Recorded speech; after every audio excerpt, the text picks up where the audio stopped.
please join me to welcome Miss Jessica Roemischer. Hi, Jessica. Welcome. Thanks, Jen. It's a pleasure to be on your show. It's lovely to speak with you. It's wonderful for me too, and especially, I'm so excited to hear about your work, especially working with the disabilities, because I mentioned earlier that my youngest brother is handicapped. He has Down syndrome, but that's a little later. But first, I always ask to my guests about their childhood. What kind of a child they were, and what kind of dreams they had. And are they really, connected with their childhood dream and things like that? So can you share about that? Yes, absolutely. Well, I grew up in Westchester County, New York, a suburb of New York City, and I was in a situation where the environment, the physical environment, was so beautiful. Our house overlooked the Hudson River. Oh. And there was there, which actually is the same piano that I teach my own students on now, is the piano that was in the living room. Wow. In this brick Tudor house, and the windows faced out towards the river, and there was the piano, so I could look out and see the trees and see this beautiful scenery, beautiful landscape as I was playing. And from the beginning, I was surrounded by music because my mom has been a pianist for most of her life, and she loves music, so it was a natural environment for me. Now, interestingly, while the physical surroundings were beautiful, there was a lot of adversity that was occurring, and it had to do with my father leaving when I was 5, and my mother having a debilitating accident when she was just 38 years old. So the family that I was born into dissolved in many respects. But I think the reason that I have a confidence in my use of music with people of all backgrounds is because from as long as I can remember, music was for me untouched by everything that was happening, and the beauty of the surroundings helped me to connect with the beauty of the sound that was coming out of that Steinway. So whether or not I was listening to a beautiful recording or actually learning something and playing music, the experience of music for me was the source of the most transcendent moments from the time that I can almost remember. But when did you start learning playing piano? I started when I was 6. Wow. And your own choosing, or your mom had you start learning, or? I actually think she tried to teach me herself, but realized that wasn't really going to work. So she let that idea go, and I began with a teacher that I ended up having for 10 years, Marilyn Sofas, who's still teaching in Dobbs Ferry, New York. She's an extraordinary woman, and I was lucky to be with her. And I had 10 years of lessons with her. Really, actually, from the time I was 8, I began with her when I was 8, and I continued until I left for college. And did you think that you would be teaching the piano and working with the piano with other people when you were a child, or was that your dream of? I never thought about it, Jen, to be honest. Now, both my parents are educators, so I was also surrounded by that kind of sensitivity and environment. My mom was teaching. Once she had an accident, she had a bad accident. She began to just teach from home, so students would come in and out. I began to become used to her working with students, and that was something that I was surrounded by through the work that she was doing, and I could see that she was doing very, very interesting things with her students, and that something was happening. So there was a quality of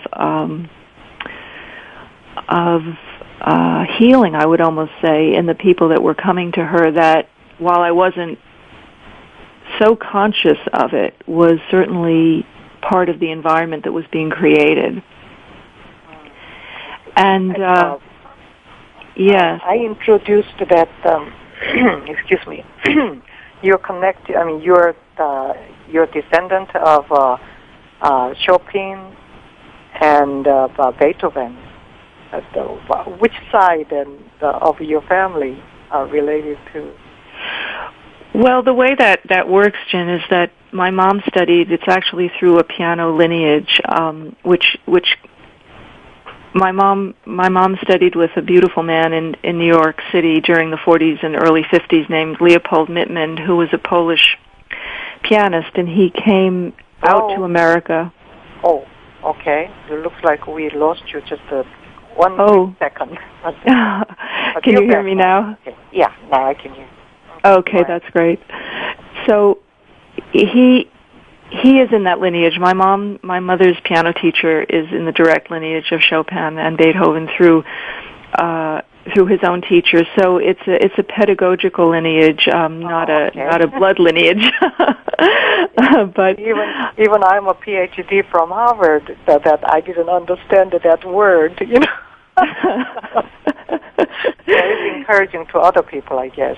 But yeah. And you know, the thing about it, Jen, is that I don't actually I when I tell people that, it's usually to encourage their own musicality, because when I sit with somebody and duet at the piano and they never thought that they could actually play music, and I say to them, and I always mean this because I always hear it, when the music that they're improvising with me comes out. I know I'm jumping a little bit here, but I wanted to relate this, is that